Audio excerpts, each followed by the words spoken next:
Hello అండి, బాగున్నారా? ఈరోజు ఎంతో టేస్టీగా సింపుల్గా ఉండే రవ్వ లడ్డు ఎలా చేసుకోవాలో చూసేద్దాం. ముందుగా కొంచెం కొబ్బరిని తీసుకొని చిన్న చిన్న ముక్కలుగా కట్ చేసి మిక్సీ జార్లో వేసుకొని మెత్తగా గ్రైండ్ చేసుకోవాలి. ఎండు కొబ్బరి అయినా పర్లేదు, పచ్చి కొబ్బరి అయినా పర్లేదండి. నేనైతే ఎండు కొబ్బరి తీసుకున్నాను. తర్వాత స్టవ్ మీద ఒక కళాయి పెట్టి 1 టేబుల్ స్పూన్ నెయ్యి వేసుకొని 15 జీడిపప్పుల్ని అందులో వేసుకొని దోరగా వేయించుకోవాలి. ఈ కలర్ వచ్చే వరకు వేయించుకుంటే సరిపోతుంది. అదే కడాయిలో 1 కప్పు సుజీ రవ్వ తీసుకొని మంచి వాసన వచ్చే వరకు వేయించుకోవాలి.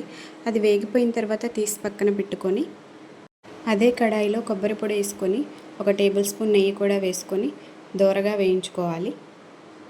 నేను తీసుకున్నది ఎండు కొబ్బరి కాబట్టి ఎక్కువ వేయించిన అవసరం లేదు, లైట్గా వేయించుకుంటే సరిపోతుంది. ఈ రెండు వేయించుకున్న తర్వాత రెండింటిని బాగా కలిసేలాగా కలుపుకొని పక్కన పెట్టుకోవాలి. అదేవిధంగా 1 కప్పు షుగర్ కూడా తీసుకొని మిక్సీ జార్లో వేసి మెత్తగా గ్రైండ్ చేసుకోవాలి.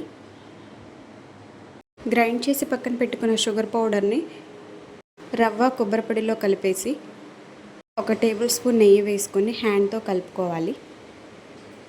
గరిటెతో అయితే సరిగ్గా కలవదు కాబట్టి నేను హ్యాండ్ యూజ్ చేశాను.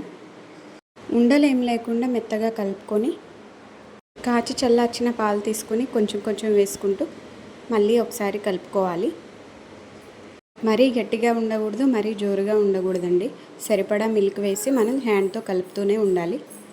ఇలా కలిపెట్టిన మిశ్రమాన్ని ఒక 5 మినిట్స్ పక్కన పెట్టుకొని కొద్దిసేపు మెత్తబడేలా ఉంచాలి. తర్వాత మనం వేయించి పెట్టుకున్న బాదం పప్పులు అందులో వేసుకొని కొంచెం కొంచెం తీసుకొని ఉండలాగా చేసుకోవాలండి. అంతేనండి, ఎంతో సింపుల్గా టేస్టీగా ఉండే రవ్వ లడ్డు అయితే రెడీ అయిపోయింది. ఎక్కువ శ్రమ లేకుండా తక్కువ టైంలోనైతే స్వీట్ అయితే రెడీ అయిపోయింది. నా వీడియో నచ్చినట్లయితే లైక్, షేర్, సబ్స్క్రైబ్ చేయండి. థ్యాంక్ యూ అండి.